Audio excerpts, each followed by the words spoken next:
Hello guys, this is your friend Naruto Audio Fanfics and we are back with a new fanfic. Which is, and if you enjoy this fanfic then please press the like button and subscribe to my channel for more fanfic like this. And now let's start the fanfic. It was early morning in Konoha, the village hidden in the leaves. The sun was just starting to rise, painting the sky in oranges and yellows. People began to slowly wake up and start their day, merchants getting their shops ready, parents making breakfast for their children, and children getting ready to go to school. Like always, it was a normal day. As the sun shone into his apartment, one Uzumaki Naruto groaned, turning over so the light wouldn't hit his eyes and he could remain asleep and dream of Sakura feeding him ramen as he was named Hokage. Unfortunately, it was not to be as the alarm clock Naruto had set began blaring loudly. Beep, beep, beep, ga. Naruto shouted as he fell out of bed. Blinking, he looked around as his vision began to clear. He stood up and shut off his alarm, yawning loudly as he stretched. He looked back at the alarm clock. It was fairly old and worn from use. Naruto had found it in a trash can and fixed it up. However, he had never actually used it before. For a moment Naruto tried to remember why he had set the alarm clock in the first place. He scratched his belly for a moment in thought before his eyes caught sight of his calendar, more specifically the date with the large red circle. That's right, it's the final exam before I become a ninja.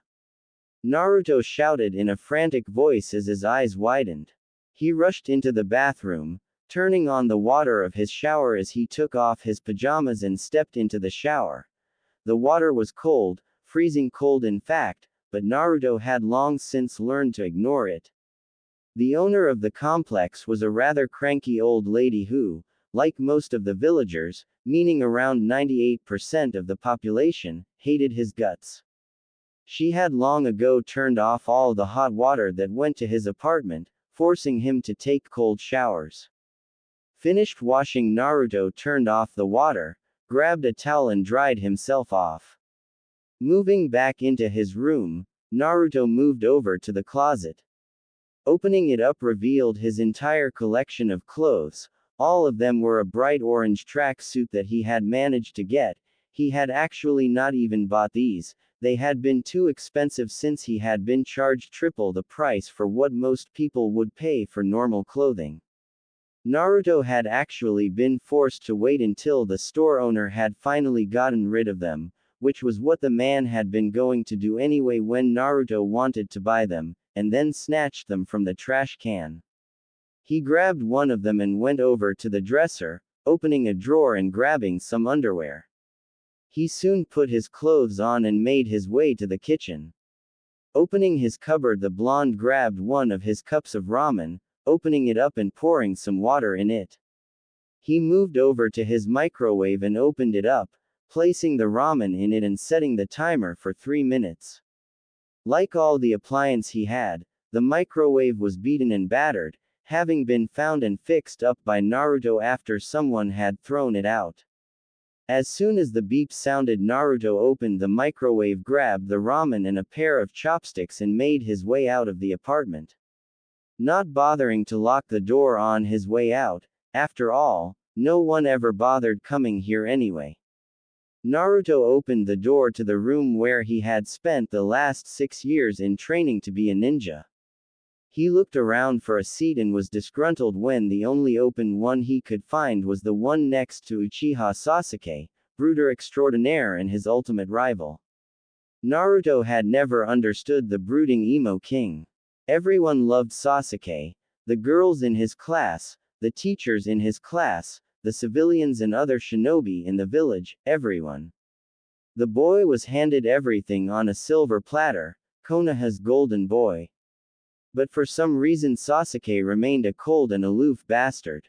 It irked Naruto, who would do anything for the kind of love and attention the raven-haired kid had. Not being able to find anywhere else to sit, Naruto moved over to sit next to the last Uchiha. Naruto said by way of greeting. HN. Naruto merely rolled his eyes at the response he received, having grown used to that kind of response. Hell, that was the only response Sasuke gave anyone, even the teachers had trouble getting more out of him. The only one quieter than Sasuke was Aburame Shino, a member of the famed Aburame clan, and Naruto was convinced that kid was mute. I hope you're ready to bask in my awesomeness as I kick today, Tem. Naruto said, seeing if he could get some kind of reaction out of the boy. Naruto grit his teeth in frustration. He was just about to start yelling when Haruno Sakura walked through the door. Sakura was a girl with bubble-gum pink hair, and wore a red Chinese-style dress with a white circle in the middle, black mid-thigh length skin-tight shorts and blue shinobi sandals. Like the other girls in his class, she was a complete Sasuke fangirl. However, to Naruto she was one of the most beautiful people he had ever met and was the girl he had been crushing on for nearly his entire time at the academy with no success. Not that something as insignificant as 6 years of no success would stop him. Hey Sakura-chan! Naruto shouted enthusiastically as he waved at the girl. Hey about after school you and I. Shut up Naruto baka. Sakura shouted as she smashed a fist into Naruto's face, sending the boy sprawling back onto his seat. I don't want to hear your annoying voice today. And move so I can sit next to Sasuke-kun. With nothing left to say on her part, Sakura grabbed Naruto by the jacket and bodily threw him off the seat. So Sasuke-kun, I was thinking maybe after school we could go on a date together. Sakura asked in a hopeful voice as she twirled her hair in her fingers and gave Sasuke a shy look. Sasuke didn't even spare her a look as he continued to stare out of the window. Naruto winced a bit as he stood up, sighing. He took the seat on Sasuke's left. He had grown used to this over the years. He had lost count of the number of times that Sakura had rejected him for a date, as well as the number of times she had hit him for asking. Sometimes after her particularly more harsh rejections, he would often wonder why he even bothered. Of course, those bouts of depression never seemed to last more than 3 seconds or so. After a while, Iruka, the Chunin Academy instructor for the academy, came in with Mizuki, his assistant, following close behind him. All right, class, it's time for the test to see who among you are ready to receive their headband and become ninja of Konoha, Iruka said. Naruto grinned. I can do this, he thought with confidence. Naruto had been up late last night training. He was positive that he could complete any test set before him. Now when I call your name, I want you to come into the next room and perform the Bunshin no Jutsu transform. Iruka continued, looking down at his roster as he began to call the names of the genin hopefuls. With those words, Naruto began to feel despair. Out of all the things he could have asked us to do, why that one? The Bunshin had always been Naruto's worst jutsu. For some reason, no matter how hard he worked at it, he just could not get it down. Naruto watched as the other kids came out, their headbands proudly displayed on their heads. It was nearly enough to make him lose confidence. However, the blonde quickly shored up his determination.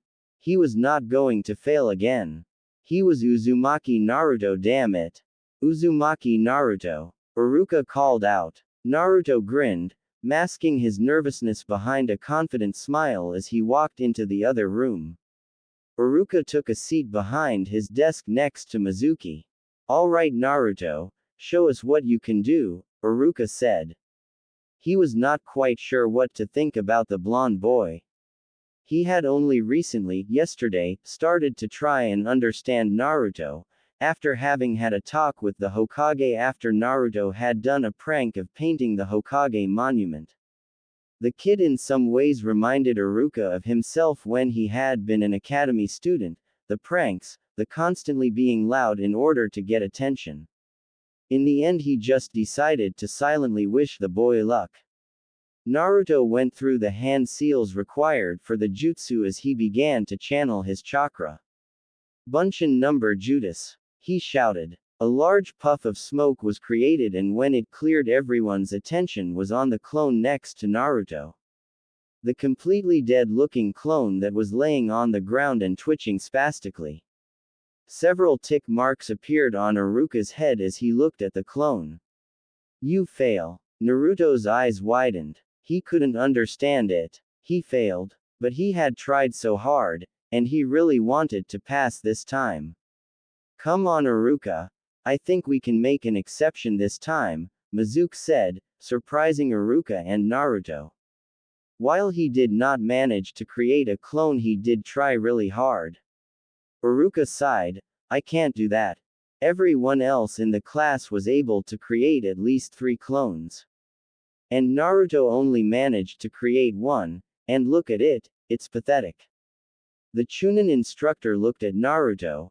I'm sorry, Naruto, but I can't pass you. Naruto felt his world shatter with those words. He dejectedly walked out of the room and took his seat. As the class ended and the kids ran up to their parents, showing off their new headbands. Listening with joy as their parents heaped praises on them. One person, however, was not partaking in the joyous atmosphere. Naruto sat over on a small swing set, staring at all of the students and their parents with a look of longing. Having never known his parents, the blonde had often wondered about them. The people at the orphanage had told him they had left, not wanting to be with a monster like him. The old man had told him that his parents had died during the Kyuubi attack and no one knew who they were. Seeing all these kids with their parents hurt, he would never show it and would deny it if anyone mentioned it, but he could not deny to himself how much it hurt. I'm so glad that boy didn't end up graduating. Naruto turned his head slightly as he heard the voice. He had always been blessed with enhanced senses. His hearing, vision and smell were far more formidable than most people. Sometimes that was more of a curse than a blessing. Yeah, I know. Could you imagine what would happen if he became a ninja? I mean ease. Shish. You know we're not allowed to talk about that. Naruto frowned as he turned his attention away from the discussion taking place. He had heard many talks of a similar nature with other people whenever they spoke of him and thought he couldn't hear. They would always stop, however, as if they had been about to say something taboo. He wished he knew what they were going to say. Maybe then he would understand why he was so hated. Hey Naruto. Naruto turned around to see Mizuki looking at him. Come with me, I wanted to talk to you. You know, Iruka didn't fail you to mean, Mizuki said as he and Naruto sat on the roof of the academy. He's just worried that you're not going to be ready to face the responsibilities of being a ninja. I know, Naruto sighed dejectedly.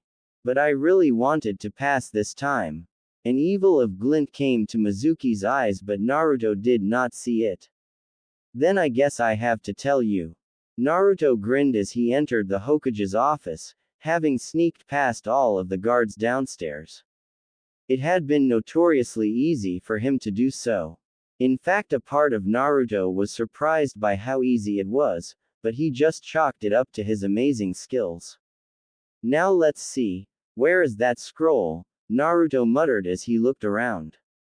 Naruto had been in this office many times in the past, often coming in after a prank or sometimes just to visit the old Hokage.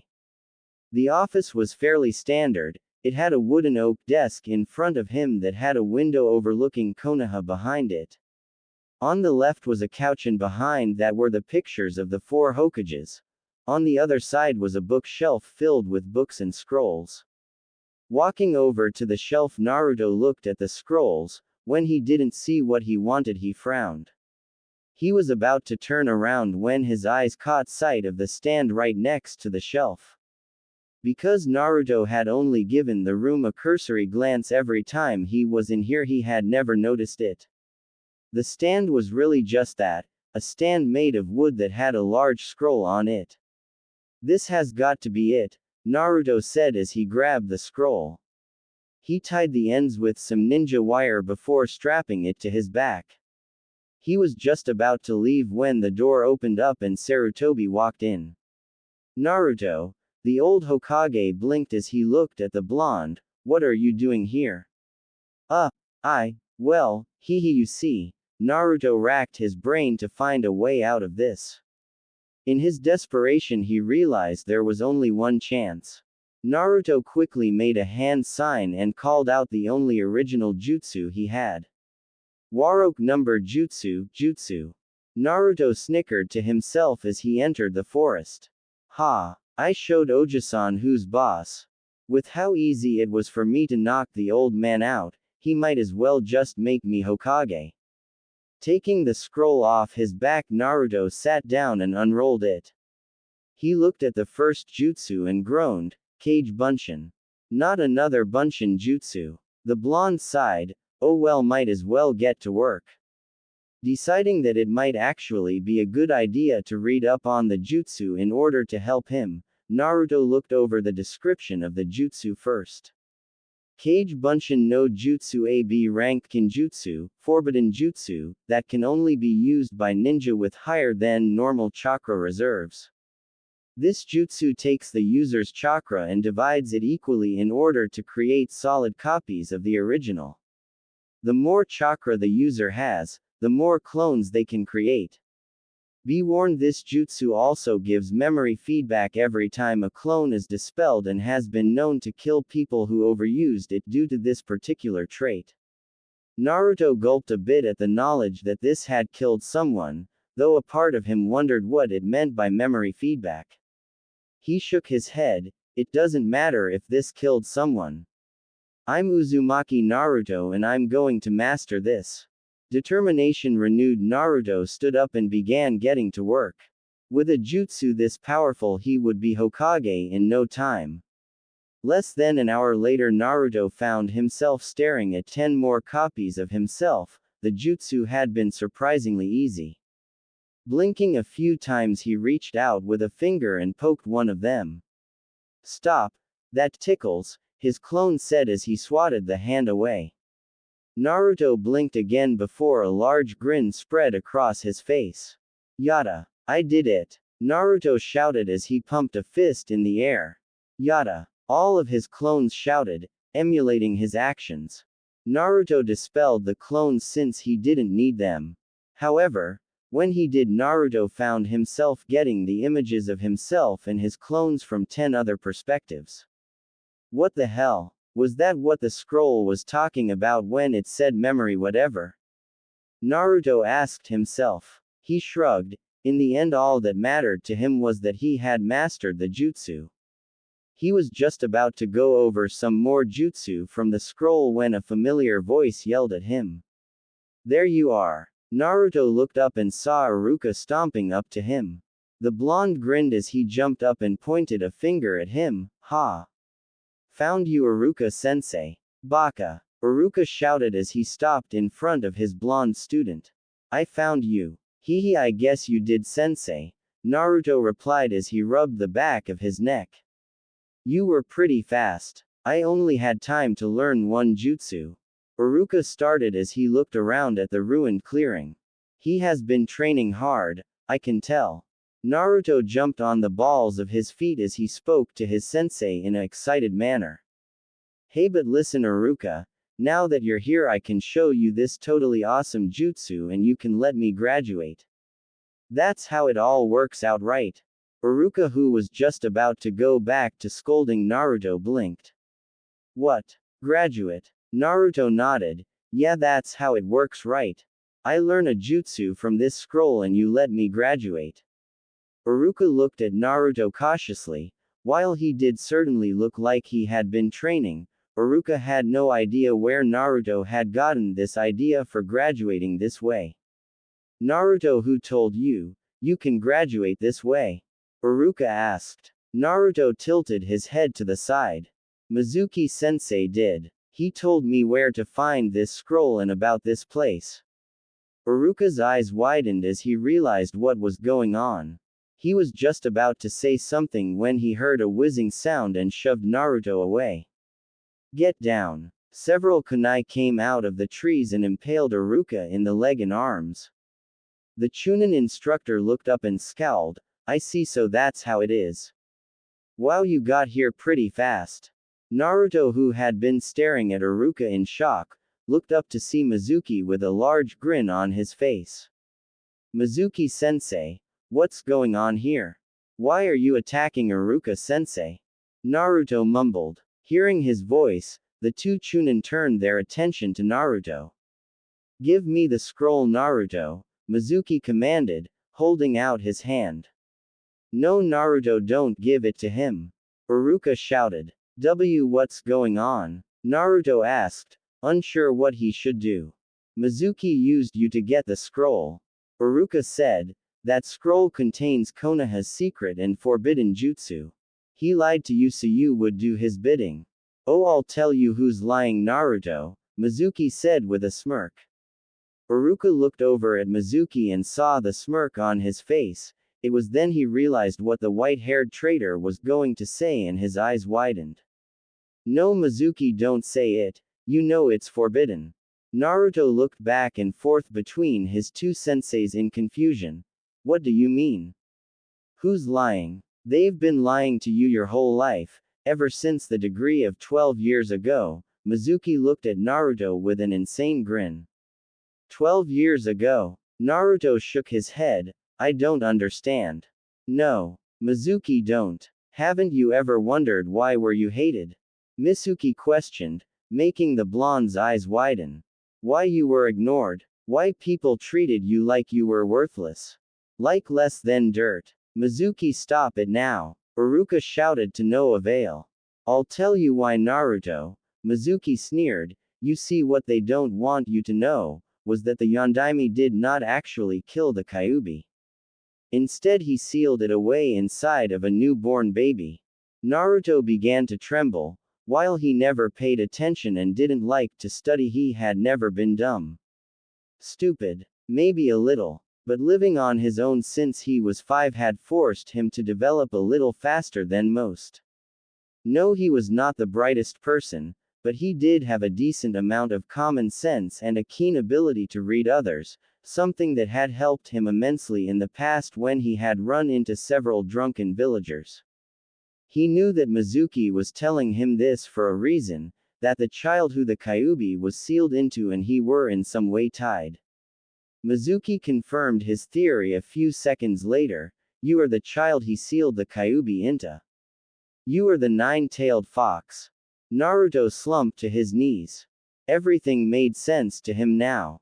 The glares, the hatred, the people muttering behind his back, telling their children to stay away from him. A part of him was actually angry that he had not realized this. His birthday was the day of the Kyuubi's defeat. People hated him with a passion. The one time he went out during the Kyuubi festival because he wanted to celebrate his birthday, he had been beaten by a group of drunken villagers. All of it made sense. So I'm a demon then. Naruto was so caught up in his turmoil that he did not even see the giant Fuma shuriken heading his way. A second later, Naruto found himself staring into Iruka's tear-streaked face. He looked over to see a giant shuriken sticking out of his sensei's back. Why? Naruto asked, his voice cracking with emotion. Because we're the same, Iruka said with guilt lacing his words. I was just like you. Back when I was in the academy, I was so lonely, so I played the fool. I know what it's like to feel that kind of pain. It hurts, doesn't it? I'm so sorry, Naruto. I should have done more to help you. Ha ha ha ha. Mizuki laughed behind them. That's a good one, Iruka. But we both know you hate him more than anyone. After all, it was the demon who took your parents away. Naruto's eyes widened when he heard that. Naruto did the only thing he could do given what he was being told. He grabbed the scroll and ran. Naruto. Iruka's voice sounded after him. Naruto continued jumping through the trees as fast as he could to get away from the two Chunin. Naruto. Turning around, the blonde saw Iruka coming towards him. Naruto. Mizuki was lying. He was just saying that stuff to confuse you. The Chunin Academy teacher held out his hand. Give me the scroll so we can keep Mizuki from getting it. However, Naruto merely spun around and launched himself back at Iruka, smashing his head into the Chunin's gut. The two tumbled down the trees and onto the ground. How? Iruka questioned as he held onto his stomach. How did you know? There was a puff of smoke. That I wasn't Iruka? Asked the Mizuki. Naruto smirked. Because there was a puff of smoke. When it cleared, it revealed Iruka. I'm Iruka. Mizuki scowled. Why are you protecting that demon anyways? You know what he'll do now that he has his hands on the scroll. Naruto is just like me. He'll use the power that's inside the scroll to destroy Konoha. That's what demons are like. You're right, said Iruka, surprising Mizuki. That is what a demon would do. Naruto, who had taken to hiding behind a tree as he listened in, froze at those words. I see, he thought sadly. So Iruka only sees me as a demon too. But that's not what Naruto would do. Iruka's words caused Naruto and Mizuki to snap their attention back to him. Naruto is not the demon. He's my student and a proud ninja of Konoha. Sure, he may not always get things right and he's a little, well, he's really clumsy and doesn't act all that smart. But he's nothing like you. Naruto is a one in a million kind of person and I believe in him.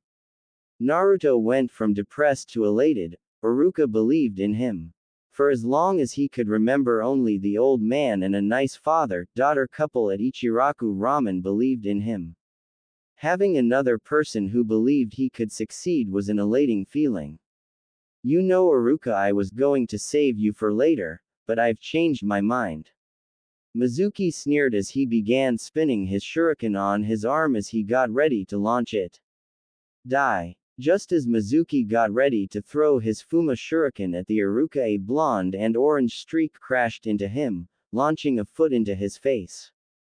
The Chunin traitor scowled as he landed several feet back, glaring at the person who had hit him. If you lay one hand on my sensei, I'll kill you. Naruto declared, giving his opponent a defiant glare. Ha! I'd like to see you try, demon. Mizuki shouted with an insane grin.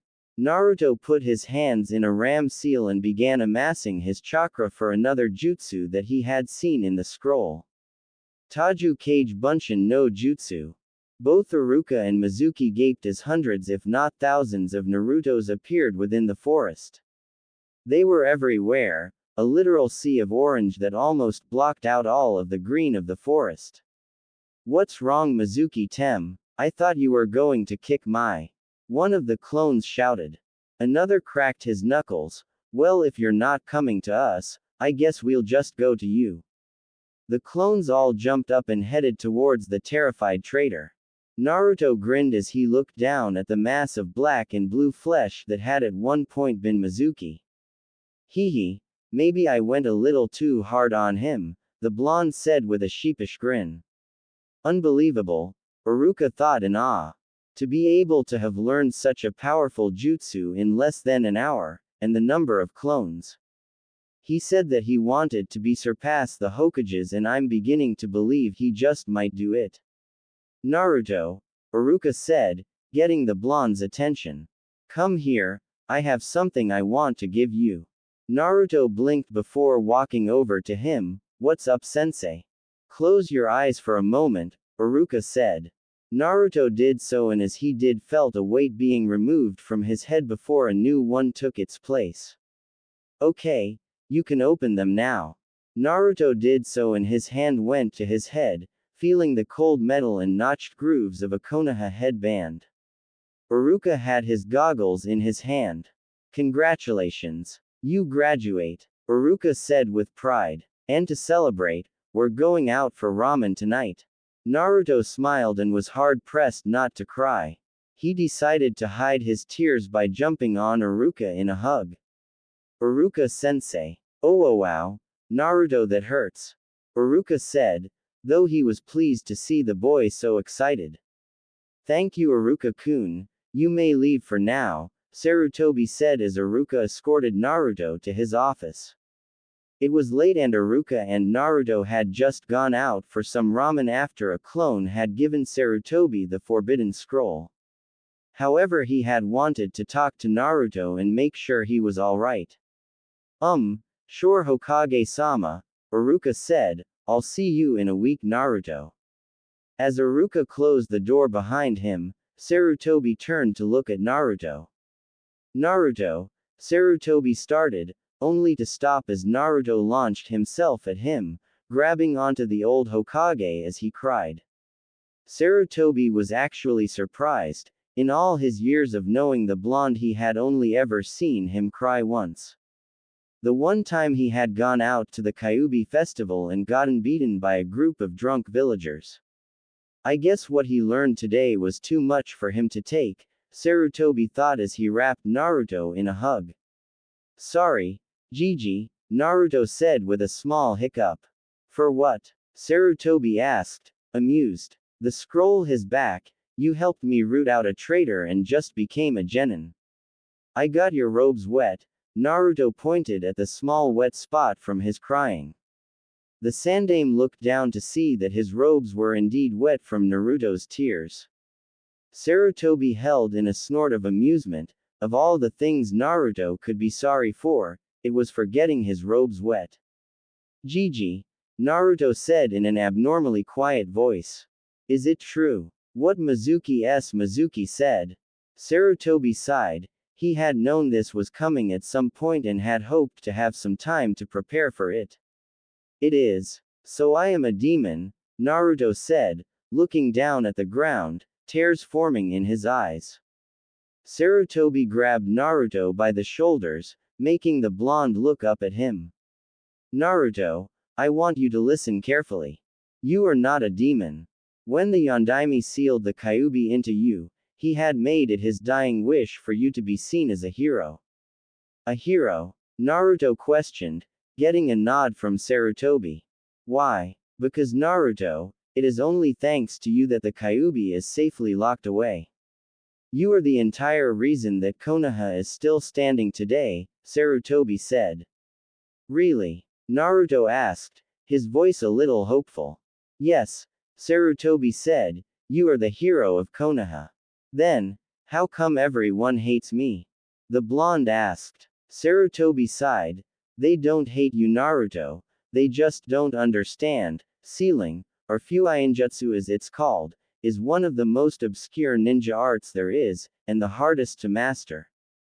Very few people understand this, and so when something like a demon gets sealed into somebody, they are unsure whether the seal can really hold something like that, a being of such power in. You have to understand that when the Kyuubi attacked, many good ninja died that day, and because of that they are unwilling to accept you, fearing that you are really just the Kyuubi in human form. Naruto frowned. That made sense, in some sick and twisted way. But now that he knew why he was hated, he had to wonder what he should do. Would people be able to accept him? Could he get people to see past the Kyuubi and look at him as Naruto? At the moment it didn't seem all that likely. After all, the people of Konoha had 12 years to get over their loss and see Naruto for himself. Then again he had not really helped in that regard. He had been so desperate for attention that he had turned to pranks, since even bad attention was better than no attention. But maybe if I show them that how good a ninja I am, and that I'm willing to protect the village, maybe I can change their minds. Naruto thought to himself. He looked up at Sarutobi with determination. I'll show them that I'm not the Kyuubi, that I'm Uzumaki Naruto. Future Hokage of Konoha. I won't let this get to me, ever. Datbeo. Sarutobi smiled at seeing the boy's will of fire returning. That's good Naruto-kun. I have no doubt you will eventually get there. However, it will require a lot more hard work than what you are used to. You won't be able to do your pranks anymore and will have to actually take the time to learn about being a shinobi. After all, a Hokage is not just the most powerful ninja in the village, he is the smartest and most cunning as well. So then you're pretty smart, huh, Oji-san? Naruto said. Sarutobi chuckled a bit. Naruto-kun, do you know why I earned my nickname of Professor? Naruto scratched the back of his head. Because you're smart. Well, essentially yes, Sarutobi admitted. However, it is much more than that. I earned the title of professor because of my ability to read people and react to any given situation both on and off the battlefield. In the many years that I have lived, I have amassed much knowledge from reading books. Things that taught me about shinobi basics, to the more advanced ninja abilities and theories, as well as knowledge on civilian practices like politics, which has become essential for every Hokage to know now. He took a minute to curse the Nadime's decision to create the council, the whole reason a Hokage needed to know politics. He had been told by his sensei, Senju Tobarima, before the Second Shinobi War started that he was 100% positive he had been drunk when he came up with the idea. It looked good on paper, having a group of people dedicated to helping the Hokage deal with the everyday affairs of Konoha's civilians. However, the reality was far different. Sarutobi had spent more time fighting with the council than anything, and many of the people in it, especially on the civilian side, were extraordinarily greedy, always wanting more money and to line their pockets with more coin. The old Hokage shook his head and banished the thought. Anyway, the point I'm trying to make is that to be a good shinobi requires you to be not just strong, but also smart. I guess that makes sense. Naruto tilted his head for a moment before remembering something. Oh yeah, speaking of being strong, you know that awesome jutsu I learned. The Kage Bunshin. Yes, I know it, Sarutobi said, wondering where the blonde was going with this. Yeah, well, I was reading the description of it, and I was hoping you could help me figure out something I read in it. The scroll said something about memory feedback, and that it was really dangerous for some reason. But I don't even know what that is. Naruto scratched the back of his head sheepishly. Sarutobi looked at Naruto as he used his cunning mind, the mind that had given him his title of professor, to come up with a plan that should help the blonde get stronger without really helping him, formed in his mind. Memory feedback is the memories of the clone's life returning to the user, Sarutobi answered. Whenever a clone is dispelled, whether on purpose, by accident, or running out of chakra, all of its memories are given to the person who created them. Like when I created those 10 in the forest and saw 10 different sides of myself and my clones, Naruto mumbled to himself, though Sarutobi still heard it. Yes, the Kage Bunshin no Jutsu is a powerful technique that way, Sarutobi said. Naruto looked up and tilted his head in curiosity. How so? Sarutobi tapped his chin. Well, originally the clones were created because they were the perfect spying tools. You could have one of your clones infiltrate a base without any danger to the original, and when they dispelled, they would give a complete layout of the base. So it's used to memorize things? Asked Naruto, scratching the back of his head. Sarutobi nodded. Yes. However, the Kage Bunshin can be used for more than just memorization, Naruto-kun. In fact, that jutsu is an excellent method to learn new things with. You can learn just about anything from your clones, from chakra control and jutsu, to the books you read, writing, and even taijutsu, since muscle memory is a mental faculty. That sounds almost like it can be used for training. Naruto exclaimed, excited by the prospect of what he could get his clones to do. The old Hokage nodded. It can indeed be used for training. Though I suspect that only you will be able to use this jutsu to its full potential. Why is that? Asked Naruto, excited at the prospect that there was something only he could do. Because you're the only one who has enough chakra to summon enough clones to really make the training worth it. Most ninja, even Jonin, can only make 5, maybe 10 clones if they're lucky, Sarutobi answered. Ha! I made nearly 1,000 in the clearing when I beat the crap out of Mizuki Tem. Naruto said. That you did, Sarutobi chuckled at the boy's enthusiasm, but it will take more than spamming out clones to become a great ninja. You will have to train hard and actually be serious about your profession. Naruto thumped his chest. Don't you worry, old man. I'll train harder than everybody in Konoha. I'll become not only the most powerful Hokage ever, but the strongest shinobi in the elemental nations. That's my promise of a lifetime. Datbio. I'm sure you will, Naruto, Sarutobi chuckled. And to help, I have some advice for you.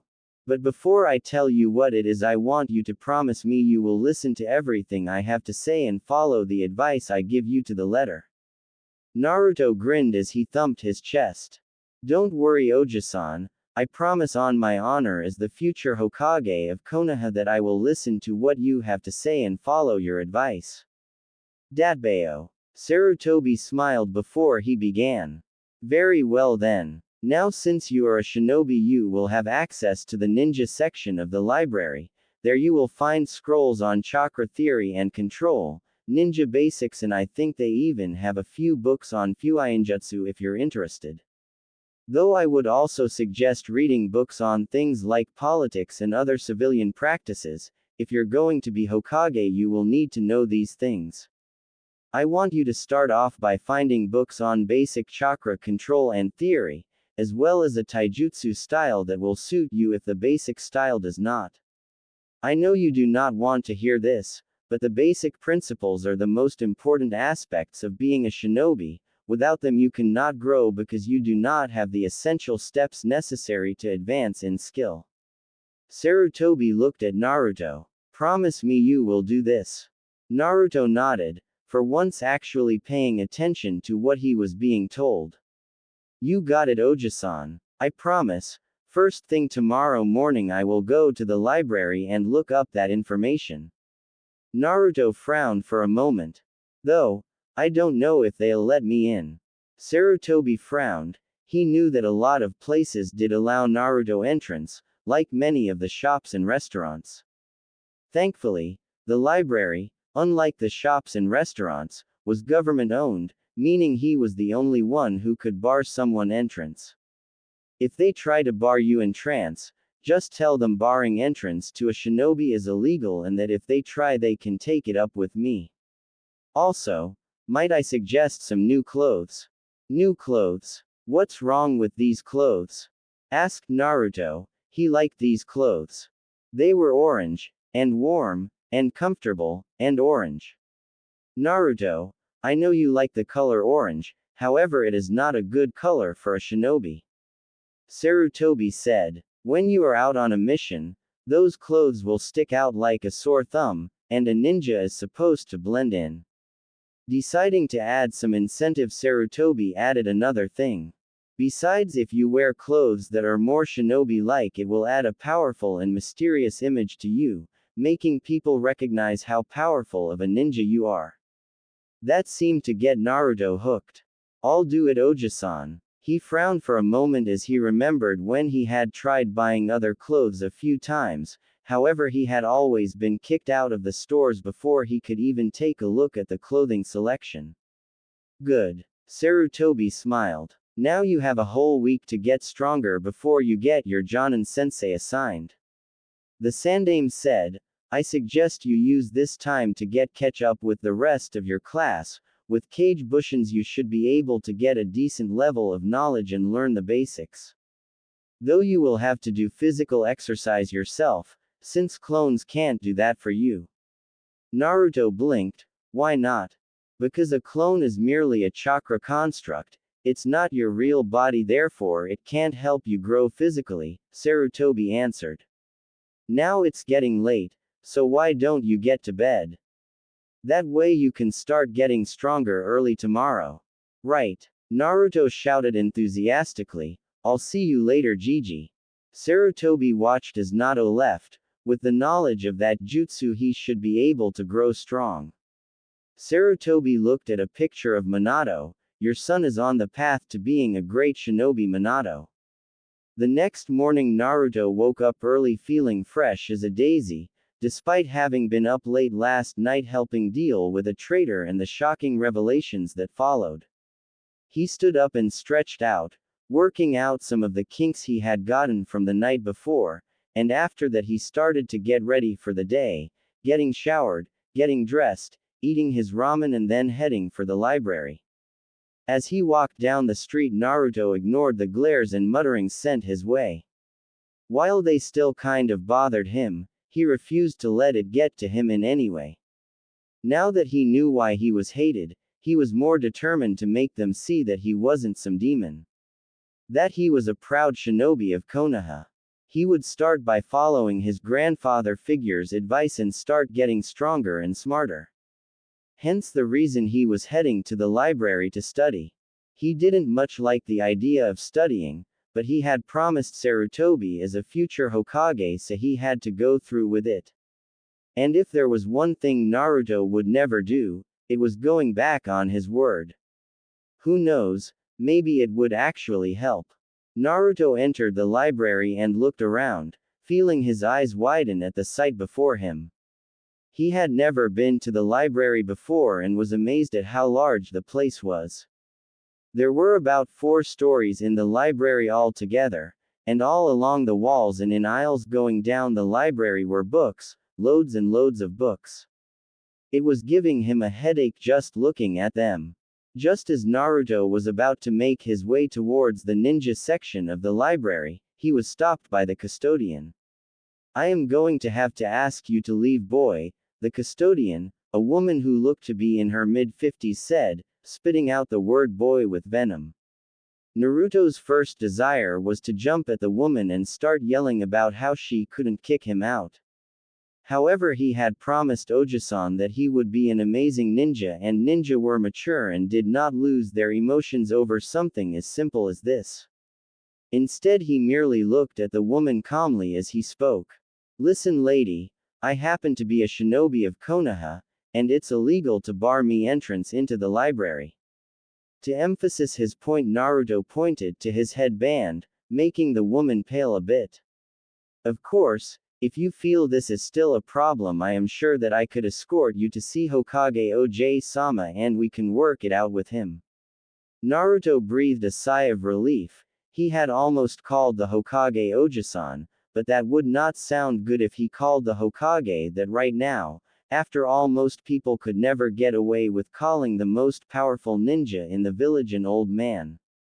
The woman took a step back in shock for a second, unsure what to do in this situation. The boy had never actually come to the library before, so this had not really been a pressing issue. However, like people who worked at other places, she did not want the demon to be in her presence, or in the vicinity of stores of knowledge that could potentially help it shed its human flesh. She soon realized, however, there was nothing she could do. It was well known that the Hokage was quite partial with the boy, and would favor him over her. Scowling, she turned around and left, but not before giving him some advice. "Fine, you can stay, though I suggest you take care when reading, child. Should any of these books be out of place or damaged in any way, I'm holding you responsible." Naruto snorted as the woman walked off. Seriously, did she think someone like her could scare the great Uzumaki Naruto with such a lame threat? Shaking his head now that the crisis was averted, Naruto made his way to the shinobi section of the library. He put his hands in a ram seal and created 5 cage buncheons. "Alright, I want you guys to grab some books and check them out. Anything you can find on chakra, seals, taijutsu and basic shinobi skills will be fine. Also, find a book on politics, whatever that is. Jizen said it was important for a Hokage to know, so I need to know it. Bring them back home and start reading them." "Wait, what will you be doing?" asked one of the clones, angry that his creator was shoving off his reading on them. "I'm going to go shopping," Naruto said. He hated that he was going to get new clothes, but again, he had promised Oji-san that he would get new clothes, and the man had made a point. After all, he wanted people to take him seriously, and if this would help then so be it. After all, if I want to be a good shinobi I have to look cool too. Naruto sighed as he was kicked out of another store. Walking off, Naruto tried to think of a way to get into a store. Unlike the library, which was owned by the government, aka the Hokage, the stores were all civilian owned, so they could kick him out if they did not want to do business with him. Which basically meant every store he had gone to had kicked him out, not wanting to sell anything to the Kyuubi brat. Looking around, the blonde found a store that looked fairly nondescript. The only sign that told him it was for shinobi was the rather large kunai symbol above the door and the sign that read, Higurashi Weapon Shop. Deciding to give this place a try, Naruto walked in. Looking around, the first thing Naruto noticed was that whoever owned this place had an obvious love for weapons. There were racks upon racks of weapons lining the entire shop. Swords, staffs, scythes, it seemed that anything anyone could name was there. He had never seen so many different weapons in one place ever, and some of these weapons he had never seen at all. It was enough to make even someone like Naruto, who knew next to nothing about weapons, drool. Can I help you? Naruto stiffened and almost shouted as he spun around. Behind him was a young girl that was maybe a year older than him, wearing a Chinese-style pink tank top, dark green cargo pants, and had her hair done up in 2 buns. To Naruto they made her kind of look like a panda. Or a mouse. Naruto did his best not to snicker at the thought. Hello. Naruto blinked as the girl waved a hand in front of his face. What? Naruto said, blushing in embarrassment as he took a step back and put a hand behind his head. The girl just looked at him before she rolled her eyes at the kid's inattentiveness and shrugged. I was asking if you needed help finding anything. Naruto blinked in surprise. You work here. That's right. The girl said. My name is Higurashi Tenten. My father owns this store, so I come in and help when I'm not on missions. You're a ninja then? Naruto asked curiously. Yep. I've been a ninja for about a year now, Tenten replied. That's awesome, Naruto stated with a large grin. I just graduated. He blinked as he remembered why he was here. You know you can help me. I was looking into getting some new clothes. I can see why, Tenten said with an amused smirk. Your clothes are hideous. Hey, Naruto said, feeling the need to defend his clothes. These clothes are warm and comfortable and ugly. Tenten finished with a grin. Seriously, who wears orange? I like orange. Naruto shouted indignantly. Seriously, what was it with people continuing to diss on the color orange? It was the best color in the world. It's my favorite color. Even so, it's not a very good color for a ninja. Tenten replied, finding the boy's defensiveness amusing. Especially when it's so bright. Naruto clenched his fists a bit as he resisted the urge to yell. Remember your promise to Oji-san. Naruto had to remind himself. You promised to act like a real shinobi, and real shinobi do not get upset over things like this. Damn him for making me promise this. He's so lucky I promised not to do any more pranks, or I would be pranking his into next week. He took a deep breath before letting it out. Feeling a little more in control, Naruto looked back at Tenten. Look, can you help me with my clothes or not? Naruto asked when he felt he had calmed down sufficiently. Sure, Tenten replied, amused by Naruto's reaction. She took him over to the clothing section of the store. So what are you looking for exactly? She asked. Naruto thought about what he wanted to look like. He needed something that made him look cool and added a mysterious persona to him. Something that screamed powerful and awesome. Something. You know, I'm not sure, he said sheepishly. I've never really shopped for clothes before, so. He had actually tried clothes shopping once when he was 6 and had just gotten an apartment. However, the store owners had kicked him out before he could actually shop. That had actually been the same day he found his jumpsuits in the trash after the same store he tried to shop from had thrown them away. You're kidding, right? Tenten looked at him incredulously. When he shook his head, she sighed. Then it looks like we're just going to have to see what works. She pulled him over to the clothing section of the store, where she began grabbing different styles of clothes and then making him change into many styles she gave him, essentially turning him into a life-sized dress-up doll. Eventually she found a style that fit. Now Naruto was wearing dark black shinobi pants that tucked into a pair of black steel-toed combat boots instead of shinobi sandals. He had a black sleeveless Chinese-style shirt like hers but with a dark orange trim. She had tried to talk him out of wearing any orange but was unsuccessful in getting the blonde to completely rid himself of his favorite color. At least there was less orange than before and it was in a darker tone than his jumpsuit had been. His hands were covered in fingerless gloves that had metal knuckles that he could channel chakra through to increase the damage done. His arms were also covered in black bandages up to his biceps. Over this Tenten threw on a black cloak that covered his form down to the ankles. Lastly she changed the strap to his headband, giving it a long black fabric that went down to his knees. There, you look much better now, Tenten said, smiling at him.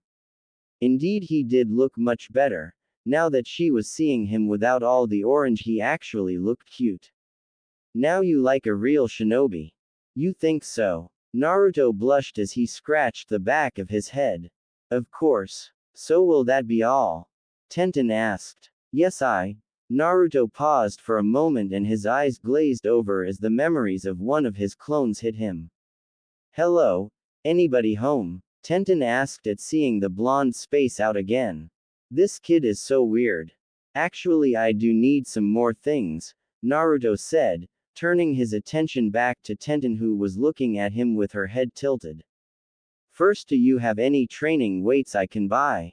Of course, Tenten said, leading Naruto over to one section of the store. She went up to a shelf and grabbed a box. This has a two-pair set of training weights, one for the arms and one for the legs. To change their weight you just channel chakra into them and to release the weights you just hold your hand in the release seal and say, Kai. Naruto nodded at the explanation as he grabbed the box in her hand.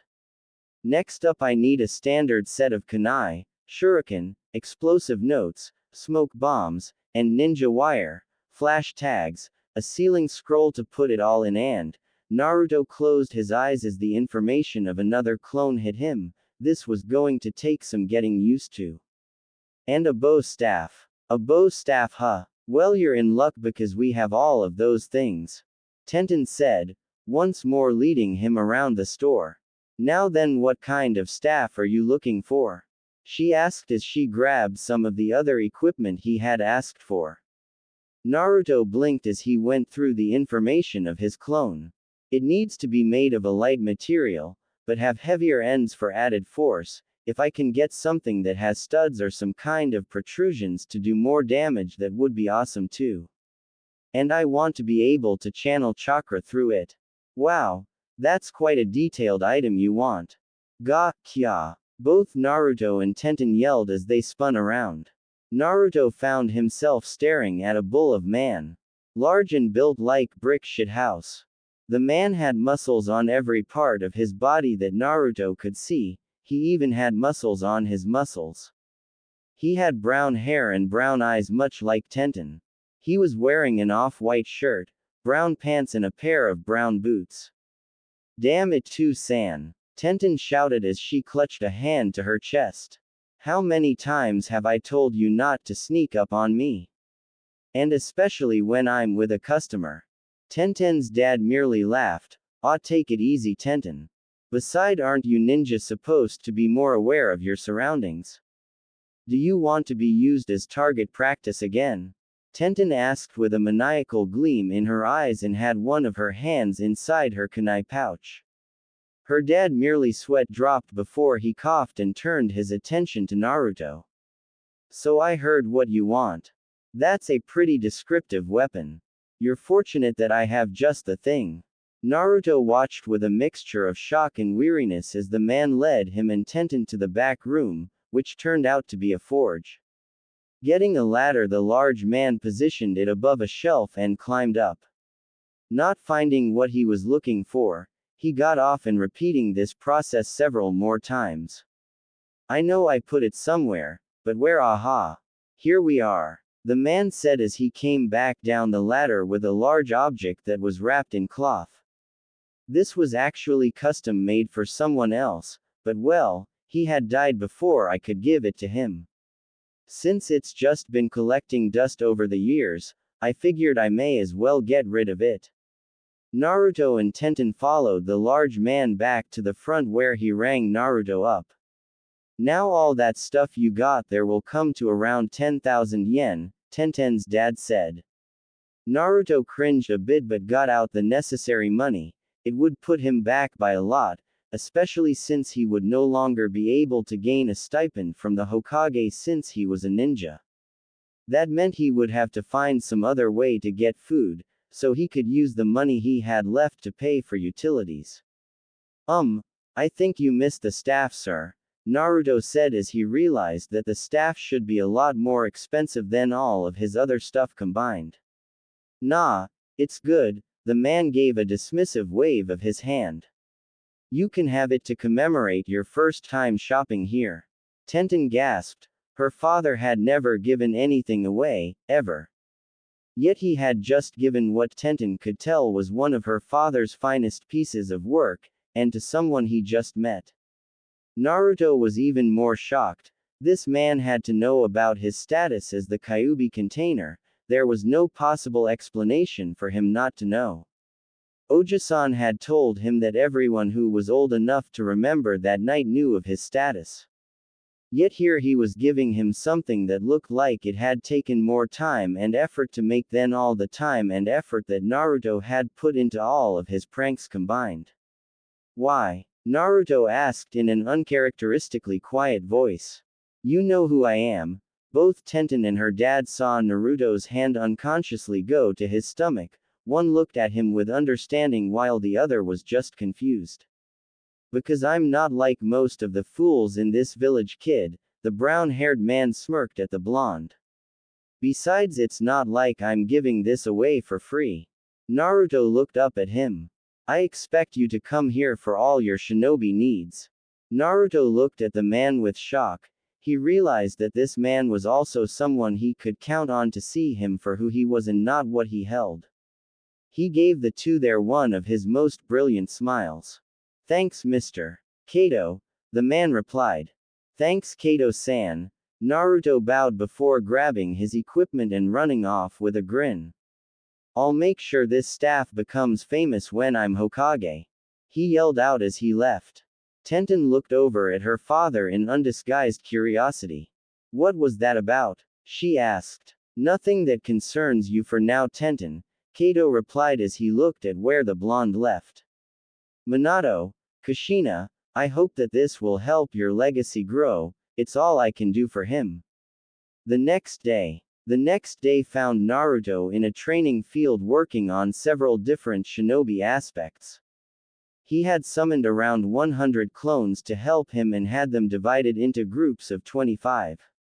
The first group was working on chakra control. From what Naruto's clones had read yesterday, the whole reason he could not do a standard bunshin was because he had extremely large reserves and next to no control. At least, that was the theory he had come up with from what he read. So he would need to fix that by getting better control. Right now they were working on the leaf floating exercise, the first and most basic exercise. It was basically floating a leaf over the palm of their hands and making it spin. It was just in one hand at the moment, but Naruto eventually planned on increasing the amount of leaves that he could spin, figuring that the more leaves he could float at the same time, the better his control would be. It was not in the scroll he had read, but Naruto had always been innovative when coming up with pranks, and that ability was easily carried on into other aspects of his life and career if he actually set his mind to it. He wanted to at some point be able to spin a leaf on each finger at the same time, rather than using his palms before he moved on to tree climbing, which was the next exercise he saw when he had skipped to the intermediate chakra control book, just to see what it held of course. Another group of clones was working on his taijutsu. In the academy he had been told the wrong stances by Mizuki Tem, who had been in charge of the taijutsu lessons, and so he really had no style, fighting more like a brawler than anything. He had originally grabbed a scroll on the basic academy taijutsu style. However, he soon found that even with how simple they were, the style simply didn't fit him for some reason. It was odd because he had only started working on it today. But for some reason it felt wrong, was the best way he could describe it.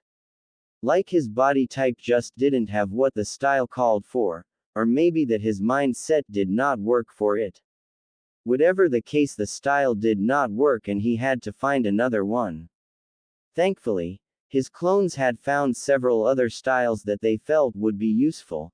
He planned to learn them all so that he could find out which style would work best and eventually combine the styles into something that he could call his own style, which would be totally awesome, and then he could shove it in Sasuke Tem's face that he had created his own style. One of the things he had read, his clones had read, that lead to his decision to eventually create his own style was the knowledge that most shinobi stick with one style that suited them, and only one style. But Naruto had read from one of the basic scrolls that certain styles worked better against other styles, like the Uchiha clan's fighting style worked well against most styles but was particularly good against styles that relied on taijutsu techniques that they could copy and use against their opponents. But it was susceptible to styles that relied on being faster than your opponent, and styles that relied on unpredictable and untelegraphed movement. He figured that with the Kage Bushin he could learn them all, even if he was not proficient with them, and turn them into something better. Right now he was learning a style called Muay Thai, a style that relied on stand-up striking along with various clincher techniques. The taijutsu was also known as the art of 8 limbs, because it relied on punches, kicks, knee strikes and elbow strikes rather than just fist and feet. So far this style was the one he was most comfortable with, since it was a more of a straightforward style and Naruto was always a bit of a brawler. Once he got this style down he would start building his own around this one once he started adding other styles to it. Another group was working with his new staff. He had found an old Bujutsu scroll and had decided that a good weapon would help him get stronger. He had decided on the staff because of his admittedly short reach, something he hoped to rectify soon. Like his taijutsu clones, they were going through the style kata slowly at the moment, making sure that the muscle memory would be engraved in their minds for when they transferred. There was only really one problem with using Kage Bushin to train in a physical activity like taijutsu and weapons training. They could learn the katas of a style due to the fact that muscle memory was a mental faculty, but without a proper sparring partner it would only do so much. He could completely master all of the katas in a style, yet even then, if he were faced with an opponent with more experience than him, he would lose. Still, at the very least this would mean that he could make his taijutsu as impeccable as possible before he found a sparring partner to really get better. His last group was divided into two. One group was reading, most of it was on chakra theory, the use of hand seals, trap making, fuinjutsu and various other shinobi aspects. All of them were beginner books written to teach the basics. The other group was working his calligraphy.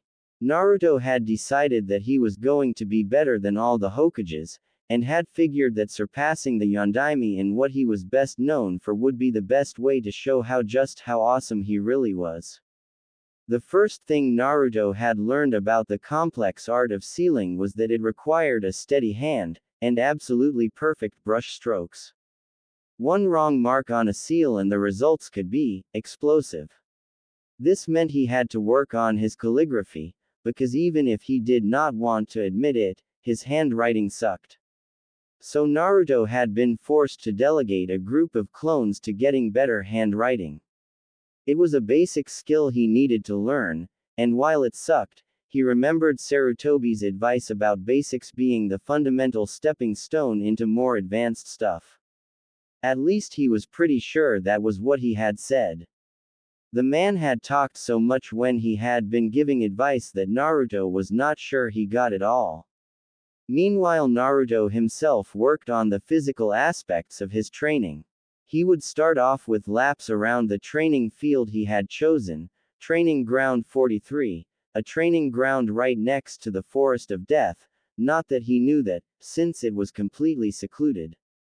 He was currently doing 20 laps around the training ground, with his added weights which were at 20 pounds for his wrist bracers, and 30 pounds for his legs, even he got tired. He planned on increasing the amount of laps he could do within 1 hour to increase his speed. He also did 50 push-ups, 50 sit-ups, 50 pull-ups on one of the trees, 100 squats, 100 log punches with each fist and 100 kicks with each leg. And that was his morning routine. Naruto found himself laying on the ground as he panted, exhaustion actually setting in. It was an odd feeling, he reflected. Naruto had never really felt tired before, something he was beginning to suspect he got from the Kyuubi. Oh sure, sometimes he could get sleepy but never from lack of energy. Right now he was really exhausted. With a sigh, Naruto sat up. He was done with his morning workout but he still had half a day left. Turning to his clones, Naruto gave the order to dispel. Unfortunately, they all decided to dispel at once. Even with his enhanced healing factor, Naruto could not withstand 100 clones dispelling at the same time, which when combined with his exhaustion from his new morning routine, ended up knocking the blonde unconscious. It was nearly an hour later when Naruto woke up, looking at the sky and sighing in relief as he realized not much time had passed. Promising himself to make his clones dispel in groups to avoid the massive headache next time, Naruto stood up and made a few more clones. Go hunting and see if you can find something to eat, Naruto said. He was getting hungry and needed some food. With his money nearly gone from clothes shopping, Naruto did not want to waste it trying to get a decent meal. While his clones did that, Naruto set about to making a fire pit, digging out a small ditch before collecting rocks and putting them in a circle around it. He gathered some dried wood and put the pieces in the middle of the pit. With that done, Naruto went through a few hand seals and used a small kaiten, fire release, jutsu he knew. It was a fairly basic jutsu that was ridiculously easy to learn, and he had only learned it because of its use in starting a fire for occasions like this. The jutsu was also easy, requiring very little control to create, and one did not need an affinity for fire to use it, meaning that anyone who had the ability to channel chakra could learn it. Hey boss. Naruto turned to see his clones. The one in the middle, who had spoken, was carrying several fish they had managed to catch. Good job, Naruto said, feeling a little awkward at knowing he was essentially complimenting himself. Go ahead and dispel yourselves. The clones nodded and dispelled as Naruto set about to cooking his meal. After lunch, Naruto created another batch of 100 clones and had them restart everything they had previously been doing. Meanwhile, Naruto attempted to meditate. In the book on the basics of chakra theory, he had read that by meditating a ninja could sharpen their senses, as well as their mind, and familiarize themselves with their chakra. So Naruto sat down and began feeling the chakra in his body. It wasn't hard. Naruto had always had a lot of chakra. In fact, finding his chakra had been the one thing he had been able to do before the other academy students. He simply had so much that he did not need to actually spend time looking for it, it was already right there. Once he felt it, he began to channel chakra to his ears. At first he winced, having channeled too much chakra and hurting his eardrums as the various sounds of the world invaded them. But after a while he managed to find an appropriate balance of chakra. He listened to the different sounds of the forest, or training ground. He could hear several birds chirping and some animals that were scurrying around on the ground. He heard running water, so there was a pond or stream not too far from him. It had probably been where his clones had caught those fish. He also heard other sounds coming from the forest of death, roars, hisses and other odd noises that sounded like they came from some kind of ferocious beasts. The place sounded like something from a nightmare. He shook the thought off and began channeling chakra to his nose. Once again he channeled too much and had to immediately cut back. However, when he found the right amount of chakra where it no longer hurt, he began to try and differentiate the scents he picked up. It was hard since he did not know what some of the things he could smell were. But he did manage to pick up the scent of the trees, the dirt and grass of the field. Other scents he could smell, but simply not recognize. After a while Naruto stood up. He did not know how long he had been meditating, but he was getting bored. And a bored Naruto was a dangerous Naruto. Deciding to test his taijutsu limits, Naruto put his hand in the ram sign, Taju Kage Bunshin no Jutsu. He shouted. There was a large burst of smoke, and when it cleared Naruto could see nearly 400 more clones than there had been in the field. Alright, all of you who I just summoned, this is gonna be a battle royal, all of you versus me. Naruto grinned as he got into the beginning stance for Muay Thai. His stance is near perfect as could be on his first day ever. Let the kicking commence. Without delay Naruto charged into his clone's head first. Little did he know that he was being watched from afar by a curious observer who had been passing through. Naruto groaned as he flopped onto his bed, not even bothering to take off his clothes. He was not only utterly exhausted, but also sore in places that he did not even know existed. The numerous cuts and bruises he had all over his face and body were just now beginning to heal. Maybe fighting against 400 of his clones had not been such a good idea. Ass kicking? Yeah, right, more like getting my kicked. Naruto rubbed his sore where several of his clones had actually kicked him. Despite the pain Naruto was in, he felt good, really good. All that hard work had given him an odd feeling of satisfaction, and while Naruto did not feel like he had gotten super strong from that one sitting, he believed that he had made decent progress. This day had also been an eye-opener for the young blonde. Before today Naruto had never really trained. He did occasionally go out to an empty training field on occasion, and he would exercise quite often. But he had never done anything like this. Most of his time was spent throwing kunai and hoping they hit, or trying to come up with some bizarre move that he thought would look cool, with a name like Uzumaki Barrage or some other egoistical name. He realized that those times he had never really made much progress. He also felt that he was a little more mature. Maybe it was because of the clones he had been using. Perhaps they accelerated his mental age since he technically lived all of those clones' lives, or at least remembered those clones living their lives from their perspective. Or it could be the meditation he had done at the end. He still hated it, but he had felt better afterwards, well, better until his clones had beat the holy hell out of him. Stupid clones. Or perhaps his change in mentality was due to the events that had transpired and led him to where he was now. Before Naruto had been ignorant, he had not known why he was hated, or why he was treated unfairly in class by the majority of teachers, or why the other students constantly made fun of and belittled him. Now he did. The Mizuki incident had opened his eyes. And he had promised not just himself but the Hokage, a man he looked up to as a grandfather, that he would become the best shinobi and Hokage ever. And he would be the best Hokage ever. Naruto was sure of it. All he had to do was prove to the people of this village that he was not the Kyuubi, earn the people's respect by becoming a powerful ninja, and show how far he was willing to go to protect the village. Then they would see him for him. Easy right? Looking over at the clock, Naruto saw that it was nearing 10 o'clock. With a stifled yawn, Naruto shut his eyes and passed out. Tomorrow and the rest of the week would be just as busy as today had been. Hopefully he could get stronger before it was time for the genin emplacement. The next morning saw Naruto doing much the same as he did yesterday. His clones had split off into 4 groups of 25.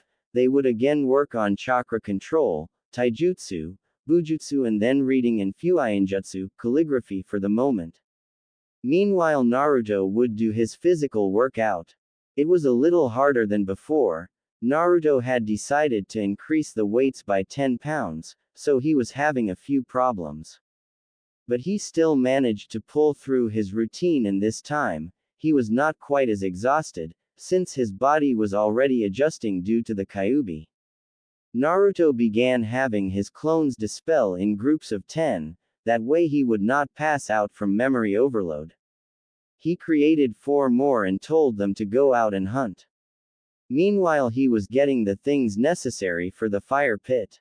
However, as he was walking, Naruto heard the distinct whistling of kunai, a sound he had grown intimately familiar with yesterday during his battle royal. Dropping the rocks in his hand, Naruto rolled forward, pulling a kunai from his pouch at the same time. Standing back up, Naruto looked over where he had been to see an odd flat kunai sticking out of the ground. Looking around, the blonde tried to find where the person who tossed the kunai was located, even going so far as to channel chakra through his nose and ears. When he didn't find anyone, Naruto became impatient. "Oi, show yourself before I kick your..." Naruto shouted, a bit of his old self coming back. Several kunai were launched from within the trees. Naruto dodged some and blocked others, tossing his kunai into the trees they had come from. He was not very good at throwing kunai, having been focusing in other aspects, but he had merely wanted his opponent to reveal himself. Or rather herself. For it was a female who jumped out from within the trees. As she landed on the ground in front of him, Naruto got a good look at the woman. Said woman was wearing clothing that could be considered more of a lack thereof than anything else. She had on a dark orange miniskirt that barely covered her unmentionables, a fishnet shirt that once again did really nothing to cover her. It was especially bad since she had no bra under it as far as Naruto could see. Over that she had a tan trench coat that covered just enough of her breasts that Naruto could not see her nipples. She was wearing a pair of standard shinobi sandals with shin guards over them and had a Konoha headband on her head that held up dark purple hair that looked kind of like Shikamaru's pineapple hairstyle. The sight of this woman, who Naruto actually found really beautiful, read, "He's just too innocent to think that right now," and yet at the same time frightening for some reason, made him blush and look away. Of course, this caused the woman to grin at him. "I take it you like what you see, kiddo." Well, it's, Naruto blushed as he began to sputter nonsensical words. Anko's grin widened. "You know I usually castrate men for staring at me, so you should be lucky I'm making an exception this once." Those words seemed to reboot Naruto's mouth as he turned back to her. "You know, I really don't think you have any right to attack men for looking at you. Since your clothing you're wearing, or perhaps I should say the clothing you're not wearing, makes you stand out more than Sasuke Tem does when he's running around town from his fangirls." "Oh ho," Anko said with an amused smirk, "so the Gaki can speak after all. You know I had almost taken you for a mute." Naruto scowled. "Look, I'm not in the mood to play games with you, whoever you are. I need to get back to my training, so why don't you tell me why you're here or leave?" "Now don't take that tone of voice with me, Gaki," Anko said in a teasing tone. Before Naruto could even blink, Anko tossed a kunai that cut across his cheek before reappearing behind him, another kunai held to his neck. "Holy shit," Naruto thought, his eyes widening. "She's fast. I didn't even see her move.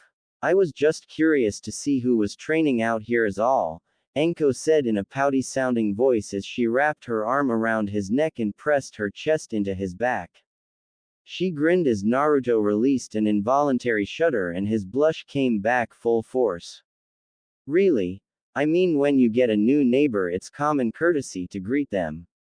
Neighbor? Asked Naruto as he tried to ignore the feeling of the woman's breasts pressed against his back. Having never had to deal with any kind of physical contact from a member of the opposite, except for the times Sakura hit him, he had absolutely no clue what to do in this situation. Anko said with a grin as she leaned closer to him. Naruto blushed when the woman licked the blood off his cheek, causing Ank's grin to widen, though she was slightly disappointed and confused when she saw that it was already healed. This training ground is right next to my home away from home, she pointed over to the Forest of Death.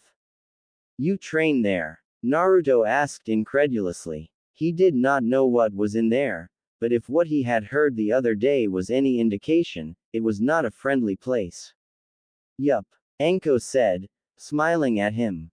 It's such a great place, all the creatures there that would like nothing more than to kill you. The giant tigers that love to feast on human flesh, spiders, man-eating plants. As Anko continued to list off all of the amazing animals that could be found within the forest, Naruto was thinking about other things. Dear Kami, this woman must be crazy to go in there. And listen to her talk, it's like she gets off on life and death situations. As he continued to listen, his mind went down a different path. Although she does seem strong, I didn't even see when she threw that kunai and then she moved right next to me in an instant. It was obvious that when she had first gotten my attention she was toying with me.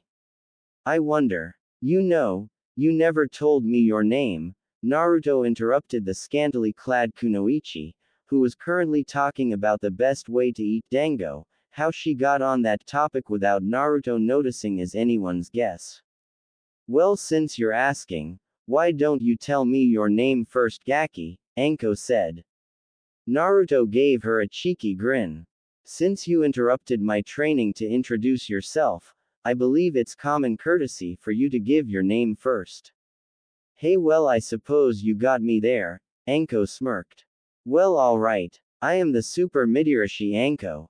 Naruto gave the woman a grin as he turned around after she let go of him. And I'm Naruto, Uzumaki Naruto.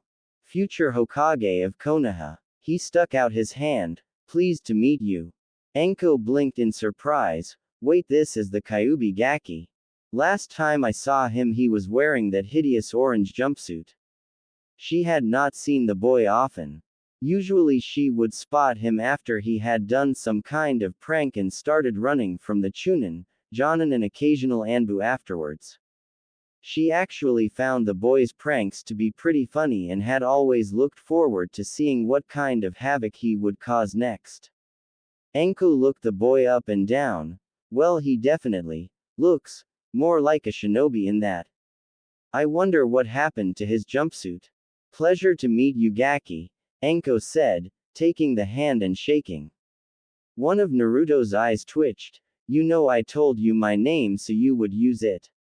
Anko's grin threatened to split her face. I know. Naruto was about to growl at her when he remembered how fast she had been and his disgruntlement vanished. Hey Anko, said woman looked at him. That was really awesome the way you were able to throw that kunai so quickly, and then you got behind me like super fast.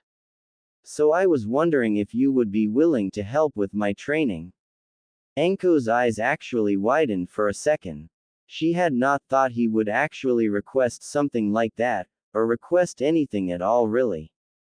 Truthfully, she had just been curious to see who was near her turf, since most people stay away from any training ground near the Forest of Death, and had hoped that he would amuse her. However she thought about the request, she would not be able to spend much time with the boy, but she was curious. She knew of the child. Hell, everyone knew of Uzumaki Naruto. Aside from being just the Kyuubi brat, as some of the civilians had called him. He was also known as the Prankster King from Hell, as well as the dead last of his class. In fact, she had heard that the only reason he graduated was because he managed to help that Chunin Academy teacher Aruka catch Mizuki with a high-level jutsu. Yet here he was, training with a buttload of Kage Bushin, truly an ingenious training method and something she suspected only he could really do. He was still totally rough around the edges. She could tell that he had just started learning his taijutsu style. Even with the clones, his moves were sloppy. Better than most on their first day, but still sloppy. What makes you think I would want to train a brat like you? Asked Anko. Naruto growled as his eyebrows twitched. Hey, I'm not a brat. You stew. He stopped right there and clenched his hands together, taking several deep breaths. Getting himself back under control, he looked at Anko and smirked. Because if you train me, you'll be able to brag about how you trained the future Hokage of Konoha. Future Hokage of Konoha, huh? Anko mumbled with a smirk. She had been getting bored with the monotony in her life anyways. Who knows, maybe training some brat would actually be fun. Okay, you got yourself a deal, Gaki. Just meet me at the entrance to Training Ground 44 tomorrow and we'll begin the training. Which training ground is Training Ground 44? Asked Naruto, completely oblivious to her slight slip-up. Anko grinned and pointed to the forest where he had heard all of the creepy noises coming from the other day. Naruto felt an involuntary shiver run down his spine but agreed anyways. After all, how often was it that he actually had someone aside from the old man pay attention to him? The next day, Naruto cursed as he dodged the incoming snakes that were launched at him from the left. Jumping over to the next tree branch, Naruto panted a bit as his cuts healed and the bit of snake venom in his body was flushed. Standing up, Naruto looked around in fright. He had met Anko today just outside of Training Ground 44 as asked. Naruto had been hesitant to follow her when she had begun walking in the forest, but at her insistence he had followed. Almost immediately after that, the hunt had begun and he had been running ever since. Anko had disappeared and then began to play a game of death tag, using snakes, kunai and anything else she could think of throw at him. He had yet to see her since, only catching a few glimpses of her here and there, right before she launched a snake or some other projectile at him. To top it off, there were all of the creatures that were in here that seemed to be flocking to the noise he was making in his haste to get away from the crazy snake using Jonin. Everything from giant spiders to large man-eating plants were there, and all of them trying to kill and devour him. So he had to not only worry about Anko, but also worry about the creatures in the forest. Training my. Naruto growled to himself. I'm starting to think she just wanted to torture some poor sap, and I was unlucky enough to be in the wrong place at the wrong time. He was beginning to regret asking Anko to help train him. Hearing a snap from behind, Naruto rolled to the left, just dodging a giant spider that had tried to land on top of him. Grimacing, Naruto grabbed a kunai and wrapped an explosive tag around it. He had tried early on to kill these things another way that would be less wasteful, but had learned that he did not have enough physical strength to kill them with just muscle power yet, even when it was enhanced by his chakra. And Naruto had not actually bothered to learn jutsu either, preferring to get his basic skills in chakra control, tai and bujutsu up to snuff. He told himself as soon as he was out of here he was going to learn some jutsu that would get through these things' thick hides. As the spider began to move towards him, Naruto threw the kunai. It managed to hit the creature right in the left eye, one of its only weak points. This was the only good thing this damn forest had given him right now, better aim, since without it he would have been killed from wasting so many kunai. The creature shrieked and thrashed in pain, however it still continued to charge after Naruto. Putting his hands in a ram seal, Naruto activated the explosive tag. He jumped off the branch as the creature's head exploded in a gout of blood and brains. Bouncing from branch to branch, Naruto eventually landed on the ground. He leaned up against the tree, panting as he tried to get a breather.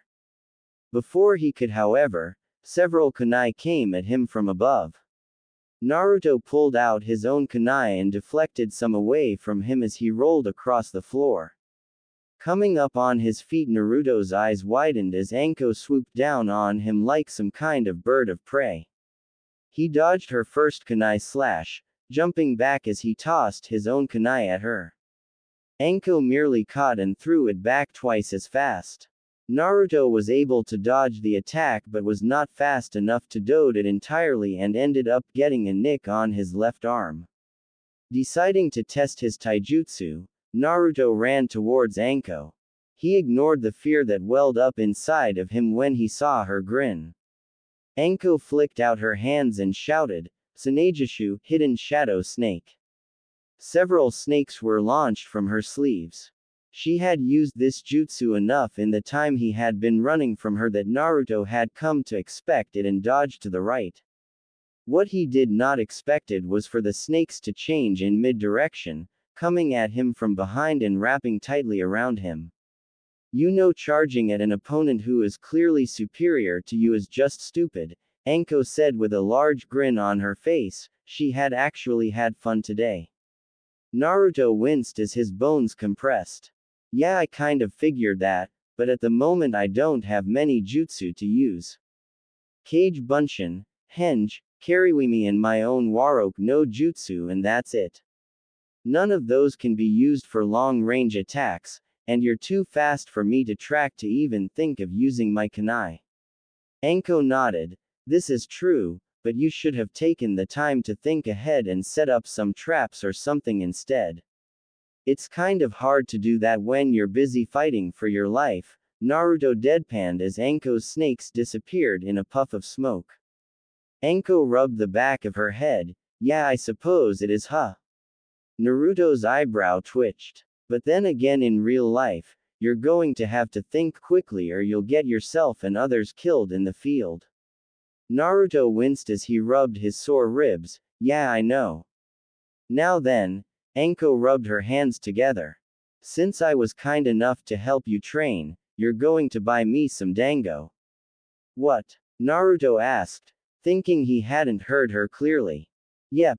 That's right, you're going to buy me some dango since I was gracious enough to help you, Anko stated. But fine. Naruto sighed when he saw her pout. This would probably take the last of his money, but she had helped him, and now that she had brought the "I helped you" trump card, he would feel guilty if he did not do as she asked.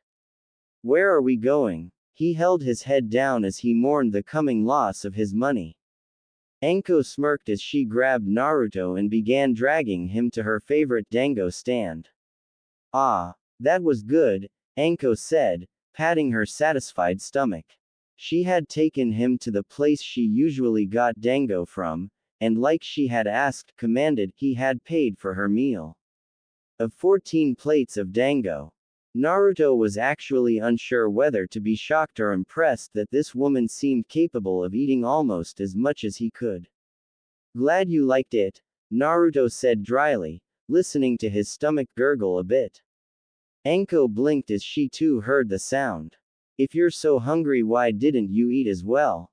Naruto sighed, thinking about lying to her, but he had been talking to her, or at least, he had listened to her ramble, and found out her profession was in torture and interrogation, so she would specialize in catching lies. You already cleaned me out of money, Naruto said with a sigh, holding up his empty frog wallet. Until I begin going on missions, I don't even have enough money to pay for utilities. Anko actually looked down a bit at that, actually starting to feel bad that she had pretty much just eaten him out of all his money. Contrary to popular belief, she was not some heartless bitch like most of the villagers made her out to be. However, she had to put up a hard front or the villagers would try to harass her like they had after her sensei. She shook her head at the thought and looked at the blonde in front of her. Then why did you actually agree to pay for my food? She asked. Because you helped me. Naruto shrugged as if that explained everything. You're the first person to ever help me this directly. Even Hokage Ojisan hasn't helped me like that. Anko actually felt worse at hearing that. What about your stipend? You're an orphan, right? Don't you get some kind of monthly allowance or whatever? Naruto shrugged. Yay, when I was a civilian. But now that I'm a shinobi, I won't be getting one anymore since I'm considered an adult. He noticed her guilty expression and sighed. Look, don't worry about it. I can see about getting some kind of part-time job when I'm not on missions, so it should be fine. That is, if anyone will actually let me work. Anko looked at him oddly before shaking her head. You know, you're a weird kid. I eat away the last of your money and you tell me not to worry about it. Great. Now you actually made me feel bad. She groaned for a moment and looked at Naruto. So tell you what, I'll help train you when I'm not on missions or torturing some poor sap, for free instead. In return, all you have to do is start giving me a good fight. Naruto looked at Anko for a moment, thinking about the offer. It wasn't bad, all things considered. Yeah, she kind of scared the shit out of him. Actually, she really scared the shit out of him. But she was also super strong from what he had been able to determine today. Strong enough to wipe the floor with him at least. He gave her a large grin. You've got yourself a deal. Tsunejishu, Hidden Shadow Snake, C-rank offensive jutsu. Allows the user to project several snakes from their wrist as they make punching motion towards their intended target. The snakes bite and wrap around the given target, potentially inflicting multiple wounds. They are also capable of poisoning a victim. Henge Transform, E-rank supplementary. A basic technique taught in all academies. This creates an illusionary transformation which can be used to transform into objects, such as items, animals or other people. This technique is merely an illusion and upon being displaced by an object passing through will dispel. Kariwimi Body Replacement, E-rank supplementary. This lets the user quickly switch places with another nearby object, usually a log, but can be done with others like a plant, animal or even a person, leaving the opponent to counterattack. Many forms of debate have gone about as to what kind of jutsu this is. Some are under the belief that this jutsu is in fact a space-time ninjutsu at its most basic. Space-time jutsu includes jutsus such as the Hiraishin used by the Yondaime Hokage. Oroiki no jutsu, jutsu, E-rank, or a rank, depending on who you ask. The technique utilizes the true transformation technique, or shadow transformation, in order to transform into a beautiful woman. Unlike standard transformations, this is a real transformation which creates a chakra construct that envelops the user. It was early in the morning as Naruto went about his daily exercise routine. Anko had gone on a mission today, so she was not here with him like she had been the past couple of days. Not that he was going to complain. The woman's training method may be effective, though if you asked Naruto it was more torture than training, but he really had no desire to come home looking like a walking bruise today. Not to say his training had not been progressing well. Even Anko had been impressed by how quickly he was learning, though her way of saying that was, wow. Keep this up and maybe you won't continue to suck. Yeah. Not exactly the nicest thing for someone to say when giving out compliments. Still, he would not complain about her or her training methods. Each day they sparred or he would be forced to run from her in the forest of death. He would last just a little bit longer, meaning he was just a little bit stronger than he had been when first starting. And really, wasn't that the whole point in training? Nato's chakra control was getting better. He could now float 5 leaves on one hand, each of his fingers, and rotate them. His clones were beginning to work on the other hand now. It was his hope that he would master this soon and then get started on tree climbing, since the idea of being able to walk on a solid vertical surface was the coolest thing he could think of. Even if he had promised not to do pranks, he could just imagine all of the potential that ability would have had for his pranking career. His taijutsu was better, still nowhere near enough to beat a jonin like Anko, or even one of the better chunin, but it was still good enough that Anko had been impressed with the short amount of time it took for him to learn it. Normally during their training, Anko would literally tear his taijutsu apart, picking the entire style apart piecemeal. Often when she found a weak point in his guard, or an attack that would overstretch him, she would take full of advantage of it, beating him into the ground before telling him what he did wrong. After all, there was nothing like getting your kicked to make sure you really did not want to get your kicked again. His physical strength also had increased a bit. His arms weights were now at 30 pounds while his leg weights were at 40 pounds. The ability he had to increase his weights faster than normal was thanks to his healing factor. Naruto had found out that when his muscles ripped or his bones broke, the Kyuubi's chakra would come out of the seal and heal his body, making it twice as strong at the break. It was probably the one good thing that had come with the Kyuubi so far. Bujutsu was a bit slower than the other things he was trying to learn, especially since learning to use a weapon was a completely new experience unlike taijutsu. He was still getting better every day, but learning to use a staff was harder than everything else he was working on. Surprisingly enough, it was his studies in Fuinjutsu that made the biggest leap. He had been told that the art was one of the hardest to learn, however Naruto seemed to take to it like a fish to water. He had already read the basic book and was reading the first level intermediate book. His ability to actually make seals was a little slow, having been forced to make his handwriting perfect so that he would not accidentally make some mistakes on the seals and have it blow up in his face. Still, he understood the subject well, and had hoped that he would eventually be able to create some seals without it killing himself. He had also learned a few new jutsu that Anko had decided to teach him. The first one was the Kunai Kage Bushin no Jutsu, Kunai Shadow Cone Jutsu, and its shuriken variant. It was a simple C-rank jutsu that multiplied the amount of kunai thrown and was used for mass bombardment of an enemy's position. The jutsu required little control, and for someone like Naruto who had learned the Kage Bushin in 1 hour, this jutsu was simple. Aside from that, he had also learned the Bushin Daibakua, Great Exploding Clone. This had in all honesty become his favorite jutsu. Basically, it was a shadow clone that you simply overloaded with chakra to make it explode.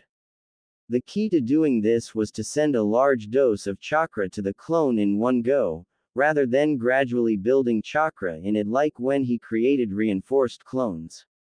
Other than that, his aim with kunai and shuriken had gotten better. He could now hit a moving target with some degree of accuracy. He had also found the limit to his seemingly limitless energy, though that had come from spending several hours playing death tag with Anko in the Forest of Death. The last of Naruto's accomplishments was with his issue of money. Originally he had been tempted to go and see if Kato would be willing to let him work there for money. However, he had decided against it since the man had already been so kind to him and he did not want him to lose customers for having the demon brat working for him. The solution had been for Naruto to create Kage Bushin and have them henge into regular people. They would go and find a job to earn money and he could continue his physical exercise. So far he only had 2 of them that found a job. A female clone with long black hair and brown eyes he had named Akira, and a male clone that looked like an older version of him except with brown hair and gray eyes, neither of them had whiskers, called Kian. Akira had managed to get a job working as a waitress for one of the Akamaki-owned barbecue restaurants. Surprisingly, or perhaps unsurprisingly, the girl was a hit.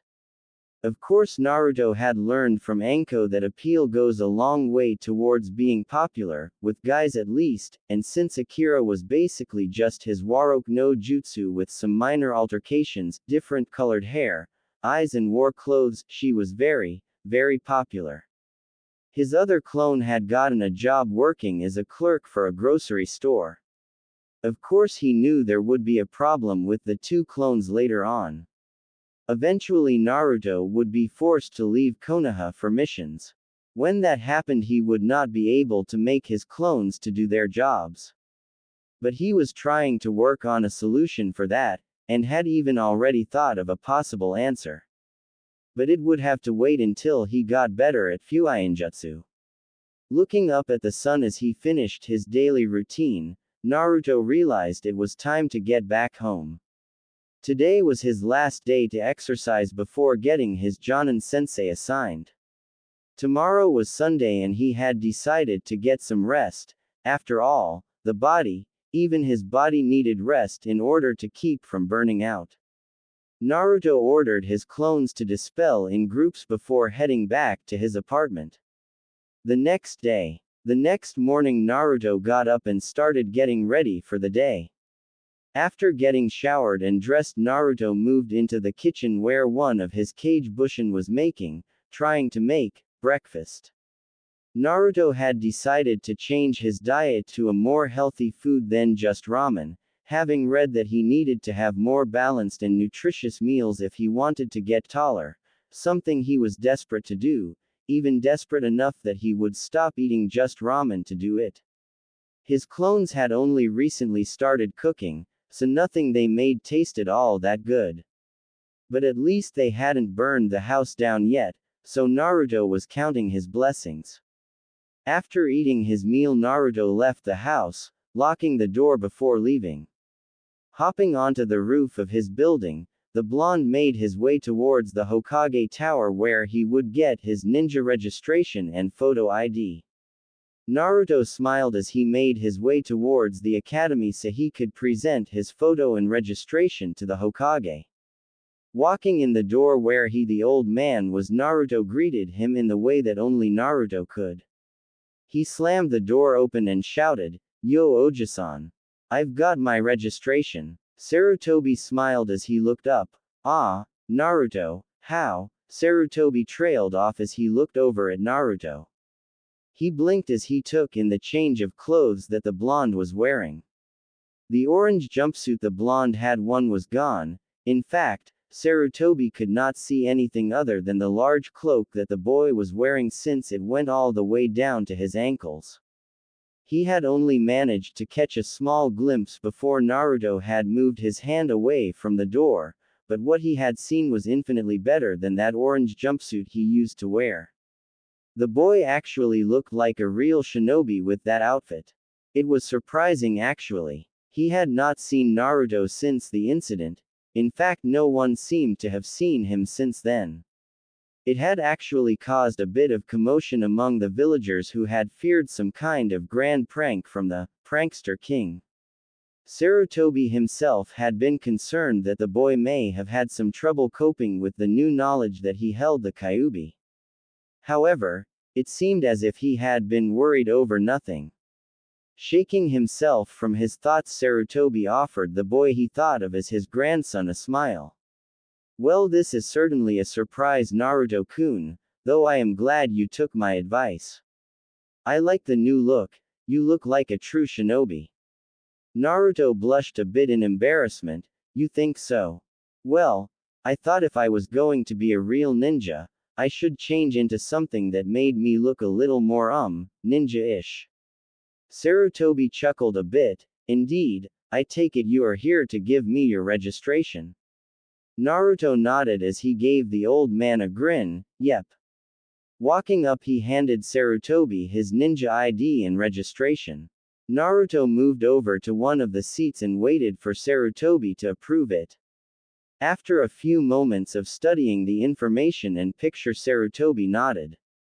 "The picture looks good. I can see you have matured greatly." Naruto beamed at the old Hokage's praise. "To be honest, I expected you to do something like paint your face, or some other childish act." "Hey!" Naruto shouted indignantly, standing up and pointing at Sarutobi. "I've grown up since then. I'm not some brat who would do something like that anymore. I'm an adult now." Sarutobi just gave the boy an amused expression. Yes, that is true, you do seem to have grown exponentially this week. I was merely talking about what you would have done before.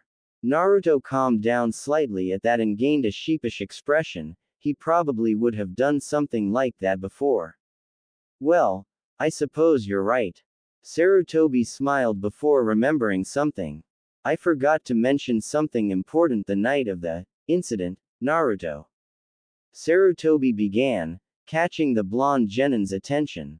Due to the fact that you were able to root out a traitor to Konoha and keep the Forbidden Scroll safe, I have listed it as your first B-rank mission. Naruto's eyes widened in surprise at the new knowledge.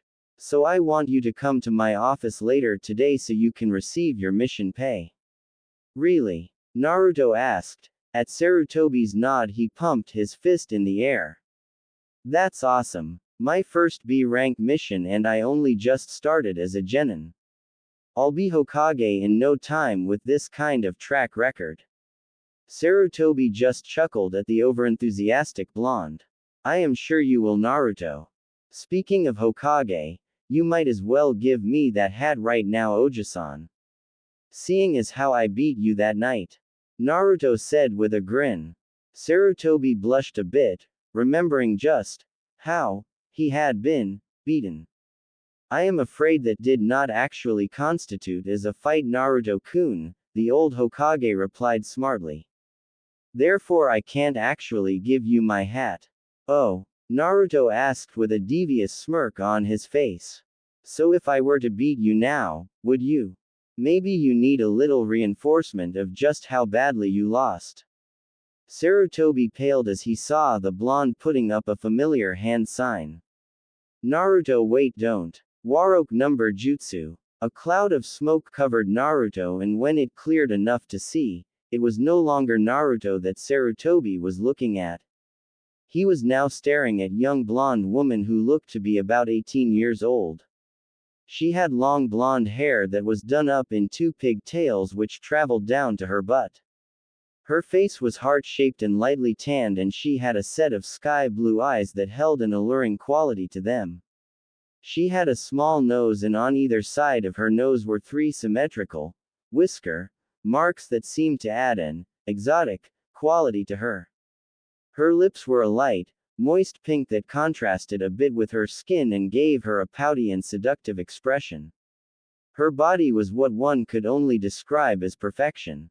Luscious-looking C-borderline D-cup breasts that, while not as large as his former student Tsunade, were amazingly round and perfect. A narrow waist with a flat-toned stomach led into flared hips with a perfectly round and firm butt. Going down even more were a set of mile-long legs that seemed to go on forever. She was also completely, with only small bits of smoke covering certain key areas. Yet that only seemed to add to her allure, leaving just enough to cover her with and make you want more. The Sandaime Hokage took all of 4 seconds to notice these key features about the woman. When he did, it only became a matter of time before he gave the inevitable perverted reaction. Boom. Like last time, the old Hokage was thrown back as a geyser of blood flew out of his nose. Ha. Looks like I got you good, Oji-san.